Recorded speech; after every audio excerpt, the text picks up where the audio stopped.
اگلی صبح معمول کے حساب سے تھی۔ وہ اپنی سائرہ بھابھی، جو بھابھی کم اس کی بہن زیادہ تھی، اس کے ساتھ کچن میں کھڑی سب کے لیے ناشتہ تیار کروا رہی تھی۔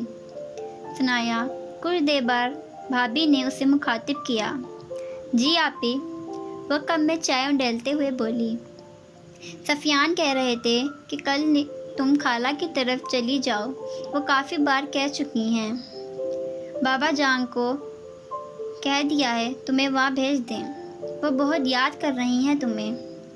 جی آپی، جانتی ہوں، بابا سے پوچھوں گی، جیسا وہ کہیں، اس نے نارمل انداز میں کہا اور چائے کا کپ ٹرے پر رکھتی اپنے بابا کے پاس چلی گئی، جو باہر بنے چھوٹے سے ٹی وی لاؤنج میں بیٹھے تھے۔ بابا چائے، اس کے چائے کا کپ پکڑایا۔ جیتی رہو میرا بچہ، عامر صاحب مسکرا کر بولے۔ آمین۔ یہ آواز سفیان بھائی کی تھی، جو ثنایا کو دیکھ کر مسکرا رہے تھے۔ میرا ناشتہ نہیں لائیں تم؟ وہ مصنوعی خفگی سے بولے۔ معذرت کے ساتھ جی نہیں، کیونکہ آپ کا ناشتہ آپ کی بیگم صاحبہ لاتی ہیں، وہ مسکرا کر کہتی اپنے بھائی کے پاس ہی کرسی پر بیٹھ گئی۔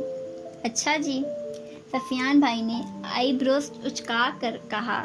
جی جی، وہ دیکھیے آ گیا آپ کا ناشتہ، ثنایا نے کہتے ہوئے کچن سے آتی اپنی بھابھی کی طرف اشارہ کیا۔ آپ کا ناشتہ، سائرہ نے دھیمی مسکراہٹ سے کہتے ہوئے ٹرے سفیان کے سامنے رکھا، جس میں پراٹھا، انڈا اور ساتھ چائے کے 2 کپ تھے۔ شکریہ بیگم۔ سفیان کے کہنے پر سائرہ مسکراتی ہوئی وہیں بیٹھ گئی۔ ثنایا کے سفیان کے پاس پڑے 2 چائے کے کپ میں سے ایک اٹھایا تو سفیان نے اسے گھورا۔ اس کے لیے چائے کیوں لائی آپ؟ اب یہ خالی پیٹ بھرا ہوا کپ کا چائے پیے گی؟ سفیان نے سائرہ کو کہا تو اس نے ثنایا کو دیکھا۔ روز ہی پیتی ہے، اور پورے دن میں پتہ نہیں کتنے کپ پی لیتی ہے، اب کون سا؟ ہمارے منع کرنے سے اس نے چائے پینا چھوڑ دینی ہے، اس لیے میں لے آئی، اس نے خفگی سے کہا تو ثنایا نے دانت نکالے۔ بیٹا جی، میں نے آپ کو کتنی بار بولا ہے زیادہ چائے مت پیا کرو۔ عامر حسین کے کہنے پر ثنایا نے آنکھیں چھوٹی کی۔ کیا بابا، آپ کو تو پتہ ہے 2 کام میں کبھی نہیں چھوڑ سکتی، اور وہ کام یہ ہیں، ایک چائے پینا اور دوسرا وہ بیکار ناولز پڑھنا۔ ثنایا کی بات کرنے سے پہلے ہی ارمان نے اس کی بات مکمل کی۔ وہ بیکار نہیں ہیں، سمجھے آپ؟ ثنایا نے دانت پیس کر کہتے ہوئے چائے کے کپ کو منہ سے لگایا۔ ویسے پتہ نہیں ملتا کیا ہے ناولز میں تمہیں، جو پورا دن گھسی رہتی ہے ان میں؟ سفیان نے عجیب سا منہ بنا کر کہا اور ساتھ ساتھ ناشتہ کرنے لگا۔ برو، مجھے جو کہنا ہے کہہ لیں، میرے ناولز اور چائے کو کچھ نہ بولیں آپ، ثنایا نے ناراضگی سے کہتے ہوئے چائے کا خالی کپ میز پر رکھا۔ اللہ اکبر، دیکھیے بابا، اتنی جلدی چائے کا پورا کپ خالی بھی کر دیا۔ ارمان آنکھیں بڑی کرتے ہوئے بولا۔ تو پھر آپ کی طرح چسکیاں بھرتی رہوں، پینے کی چیز ہے، بس پی لی، اب جلدی پی ہو یا دیر سے اس سے کیا ہوتا ہے؟ ثنایا نے گھور کر کہا۔ میں کب چسکیاں لیتا ہوں؟ ارحان نے دانت پیسے۔ اچھا بھائی، اب چپ کرو تم دونوں، ناشتہ تو سکون سے کرنے دو مجھے، کام کے لیے لیٹ ہو رہا ہوں۔ سفیان نے دونوں کو ڈانٹا۔ ثنایا نے منہ بنایا، جبکہ ارحان اپنا موبائل لے کر بیٹھ گیا۔ اچھا بیٹا، تم ایسا کرو، اپنی خالہ کی طرف چلی جاؤ کچھ دنوں کے لیے، ویسے بھی بہت ٹائم سے گئی نہیں ہو، وہ بلا رہی ہیں تمہیں، عامر حسین نے پیار سے کہا۔